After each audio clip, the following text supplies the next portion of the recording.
vous tous. Ryan, on va parler de votre premier film en tant que réalisateur. Ça s'appelle Lost River. C'est un film de genre, un film de cinéphile aussi, un film arty, fantastique, noir, un film surprenant. Le film, exactement le film que vous aviez en tête?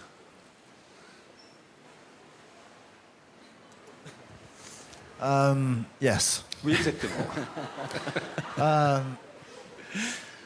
Yeah, I mean, look, I mean, Disons que Allez-y, I'm allez-y. confused. Just a bird. What's the question? c'était quoi la question déjà? Est-ce que c'est exactement le film que vous aviez en tête, ce premier film, Lost River? I mean, it is and it isn't, you know. Oui et because non. as soon as you, C'est-à-dire que I mean, really, the film is made when you're there, and le it's so film, influenced on l'a by fait your actors. lorsqu'on était sur place. by the Enfin, environment. il est influencé par les And I think acteurs, it was par a great, l'environnement, for me, par tout ce qu'il y the avait, best par toutes les collaboration I've ever circonstances. Et had c'est la with meilleure of collaboration que people, j'ai pu you know. avoir Every avec, actor brought avec une équipe. their own Chaque energy acteur, chaque actrice a apporté sa to the propre film, énergie and au they film. brought with them something new, and also Et ils ont where apporté we quelque shot chose de nouveau. had Même les lieux du tournage ont une influence, une énergie sur le film. De sorte que même le voisinage, les voisins ont participé en quelque sorte à la création du film. Le récit lui-même a été créé à partir de là. Donc chaque jour a été un jour de création. À nos yeux de Frenchies, vous êtes un peu né ici à Cannes, d'abord avec Drive en 2011, le film de Nicolas Winding Refn, prix spécial du jury, et en compétition l'année dernière avec Only God Forgives du même réalisateur. Est-ce que ça vous rend d'autant plus fier d'avoir été sélectionné cette année ici? It's an honor to be Ah oui, c'est toujours c'est un honneur extraordinaire d'être dans la section, la sélection plutôt d'un certain regard. Il y a tellement de films que j'admire qui se sont retrouvés dans cette catégorie. Alors être à mon tour invité en compagnie de ces réalisateurs, de ces cinéastes, c'est un immense honneur. Et bien justement, Nicolas Winding Refn, qui fait partie du jury cette année, avait un petit message à vous faire passer. Écoutez-le. Cannes was the first time I was ever kissed by another man in public. And I will never forget that. And I'm sure everyone else was very, very jealous.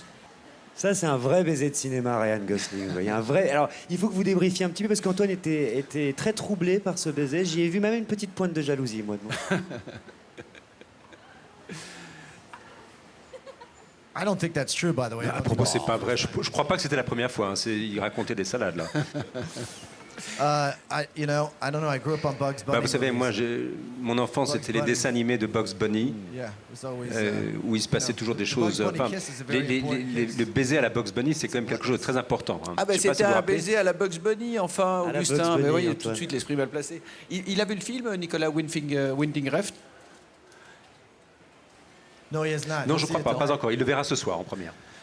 Christina Hendricks, vous avez rencontré Ryan Gosling sur le tournage de Drive. Je voudrais savoir comment il vous a résumé le film, la première fois qu'il vous en a parlé.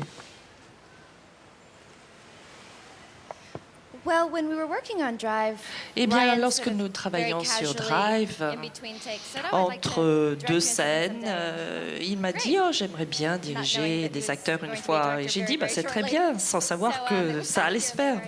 Et je crois que c'est un an plus tard qu'il a appelé en me disant qu'il voulait m'envoyer quelque chose. On n'en a pas parlé très longtemps en amont. Il a donc envoyé le scénario et j'ai adoré. Et tout cet univers qu'il a créé, décidé de travailler avec lui. Pour le public français, Christina, vous êtes quand même Joan Holloway, Johnny dans Mad Men, qui est diffusé évidemment sur Canal+ Série. Est-ce que c'est un rôle un peu culte, hein, ne serait-ce que visuellement? Est-ce que c'est difficile de faire oublier au réalisateur la jupe crayon, le chignon banane, votre look de Mad Men?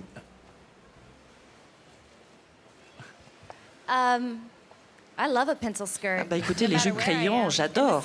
Où que ce soit dans les années 60 ou maintenant. Mad Men,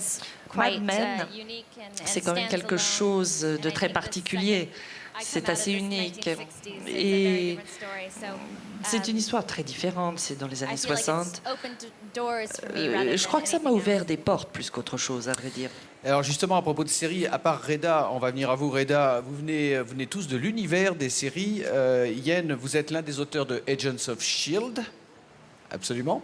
Et vous, Matt, vous êtes bien entendu Doctor Who, la 11e incarnation du célèbre Doctor Who. C'est une question que je vous pose à tous les deux. Est-ce que vous avez l'impression que les séries aujourd'hui sont devenues une porte d'entrée, un tremplin pour les jeunes acteurs? Oui, c'est vrai. Je dirais ça parce que j'ai eu le privilège de pouvoir participer à 2 séries qui m'ont servi de tremplin. Et comme pour Christine, ça m'a ouvert beaucoup de portes et j'en suis très fier. Mais en même temps, c'est très bien de travailler sur un film comme ça, un film d'auteur qui a un processus entièrement différent. Est-ce que c'est comme une récréation après 3 ans de série ininterrompue? Il y a un peu de ça. C'est un peu comme quitter sa petite amie aussi. Hein, Pourquoi? Parce que on est plus ou moins mariés à cette série. On travaille 9 mois par an, comme Ian ou comme Christina, qui travaillent 24 heures sur 24, 7 jours sur 7. La vie entière est entièrement consacrée à la série, alors quand on peut s'en sortir, c'est pas mal. Disons que ça faisait du bien de se changer les idées avec ce film. Ian, vous avez eu aussi l'impression de quitter votre petite amie, comme dit Matt?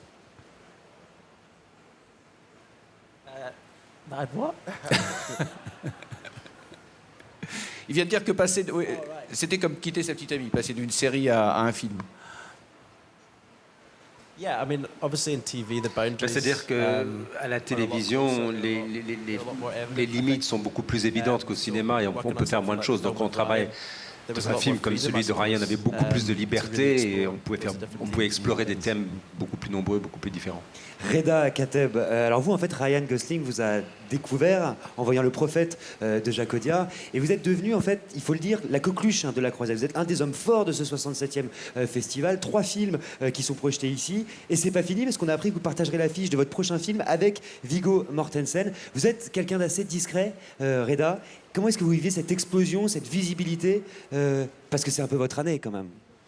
Justement, pas comme une explosion. Je suis très heureux de venir raconter 3 histoires différentes avec 3 films dans 3 sélections et 3 hôtels différents, 3 manières différentes de vivre ce festival. Et aujourd'hui, d'être là pour le film de Ryan Gosling, je suis vraiment plus que comblé et heureux. J'ai pas encore vu le film, on va le découvrir ce soir. Et c'est vraiment une grande chance de pouvoir travailler avec des gens qui connaissent à tel point la mécanique des acteurs qu'ils vous captent au quart de seconde et surtout, ils se placent jamais en marionnettiste et le processus se fait ensemble. Voilà, j'ai beaucoup de chance de tout ça. Et pour l'explosion, no comment. Je vous laisse le faire. Lost River, c'est le premier long métrage de Ryan Gosling. Ryan, vous savez que ces derniers jours, sur Twitter, une saga est née entre vous et Macaulay Culkin. Je résume. Première photo, vous avez porté un t-shirt avec son effigie, à son effigie, d'accord? Deuxième photo, il a porté un t-shirt avec vous qui portiez le t-shirt à son effigie. Troisième photo, alors on me dit que c'est un fake, un t-shirt représentant vous-même portant un t-shirt de Macaulay Culkin qui porte le t-shirt qui lui-même... Enfin bon, c'est la vache qui rit, votre histoire. Donc, pour résumer, voilà, je vous ai fait faire le t-shirt définitif.